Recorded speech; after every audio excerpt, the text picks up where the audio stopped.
கடந்த 2 மாதமாக கர்த்தர் நம்மை கண்மணி போல பாதுகாத்து இந்த 3வது மாதத்தை காண கர்த்தர் நமக்கு கிருபை தந்திருக்கிறார். அல்லேலூயா, கர்த்தர் நல்லவர்.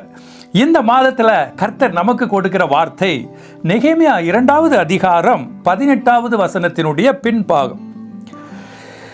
அப்பொழுது அவர்கள் எழுந்து கட்டுவோம் வாருங்கள் என்று சொல்லி அந்த நல்ல வேலைக்கு தங்கள் கைகளை திடப்படுத்தினார்கள். எழுந்து கட்டுவோம் வாருங்கள் என்று சொல்லி யாரு சொன்னா அப்படின்னு பார்க்கும் பொழுது இஸ்ரவேல் ஜனங்கள் சொல்றாங்க. இடிக்கப்பட்ட அந்த எருசலேமின் அலங்கத்தை கட்டுவதற்காகவும் அதனுடைய வாசல்களை சீரமைப்பதற்காகவும் அவர்கள் என்ன செய்யறாங்க? எழுந்து கட்டுவோம் வாருங்கள் என்று சொல்லி அந்த நல்ல வேலைக்கு தங்கள் கைகளை திடப்படுத்தினார்கள். எப்படிப்பட்ட சூழ்நிலையில அவர்கள் இந்த காரியத்தை செய்கிறார்கள் என்றால், அவர்கள் பாபிலோன் ராஜாவினால அடிமைப்படுத்தப்பட்டு இருக்கிறாங்க. அவங்க ஃப்ரீயாக இல்லை, சுதந்திரமாக இல்லை, அவர்கள் சிறையிருப்பில் இருக்கிறாங்க. இந்த நேரத்தில் தான் அவர்கள் என்ன செய்கிறாங்கன்னா, எழுந்து கட்டுவோம் வாருங்கள் என்று சொல்லி எருசலேமின் அலங்கத்தை அவர்கள் கட்டுவதற்காக ஆயத்தப்படுகிறார்கள். அங்கே நடப்பதற்கான ஒரு சூழ்நிலையுமே கிடையாது. அந்த சூழ்நிலையில் தான் அவர்கள் இந்த காரியத்தை செய்கிறார்கள். கர்த்தர் அந்த காரியத்தை 52 நாளைக்குள்ள அந்த அலங்கத்தை கட்டி முடிப்பதற்காகவும் அந்த வாசல்களை செப்பனிடுவதற்காகவும் அவர்கள் செலவழித்த நாட்கள் 52 நாள் தான். அதற்குள்ளாக கர்த்தர் அந்த காரியத்தை செய்து முடிக்கிறார்.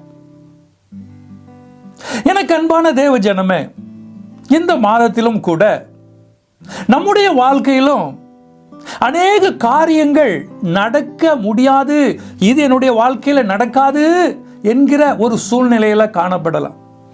அதற்கு காரணம் என்ன தெரியுமா? நமக்குள்ளாக இருக்கிற அந்த சோர்வின் ஆவி. இந்த சோர்வின் ஆவி தான் நம்மளை எழும்ப விடாது. ஆனால் இஸ்ரவேல் ஜனங்கள் எப்படி அந்த சோர்வின் ஆவியை மேற்கொண்டார்கள்? எப்படி மேற்கொண்டார்கள் தெரியுமா? ஜெபம். ஜெபம். இந்த மக்களை லீட் பண்ணி கொண்டு போகிறது யார் தெரியுமா? நெகேமியா. இவனுடைய வாழ்க்கையில எல்லா காரியத்திற்கும் அவன் நம்பி இருப்பது ஜெபம் தான். ஜெபம் ஜெபம் ஜெபம் ஜெபம். இந்த ஜெபத்தின் மூலமாகத்தான் அந்த சோர்வின் ஆவியை அவர்கள் விரட்டி அடித்து அந்த அலங்கத்தை 52 நாளைக்குள்ளாக கட்டி முடிக்கிறார்கள். நடக்கக்கூடாது, நடக்க முடியாது என்கிற சூழ்நிலை இருந்த போதிலும் சொந்த ஜனங்களினால் வந்த எதிர்ப்பையும் மீறி அவர்கள் செய்து முடிக்கிறார்கள். இந்த மாதத்திலும் கூட கர்த்தர் உங்களுக்கு அப்படித்தாங்க செய்ய போறார்.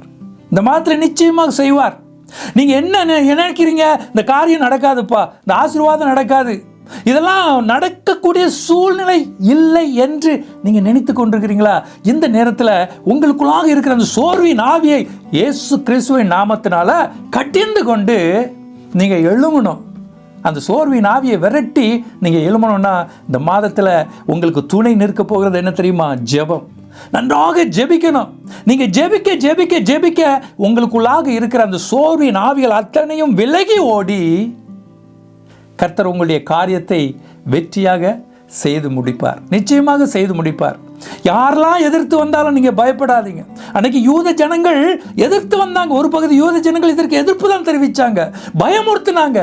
ஆனாலும் அவர்கள் ஜெபித்து அந்த காரியத்தை மேற்கொண்டார்கள். இன்னைக்கு உங்களுடைய வாழ்க்கையிலும் கூட அப்படி இருக்கலாம். சொந்தக்காரர்கள் உங்களை எதிர்த்து நிற்கலாம், நம்பினவர்கள் எதிர்த்து நிற்கலாம், உங்களுக்கு எதிராக வந்து உங்களுக்கு பயத்தை கொண்டு வரலாம். ஆனால் நீங்கள் ஜெபத்தை மாத்திரம் விட்டு விடாதீங்க. இந்த மாதத்தில் நீங்கள் தொடர்ந்து ஜெபிங்க. கர்த்தர் உங்களுடைய வாழ்க்கையில் அநேக காரியங்களை செய்ய போகிறார், அநேக வெற்றிகளை கொடுக்க போகிறார். நிச்சயமாகவே அதை இந்த மாதத்தில் காண்பீர்கள். God plus.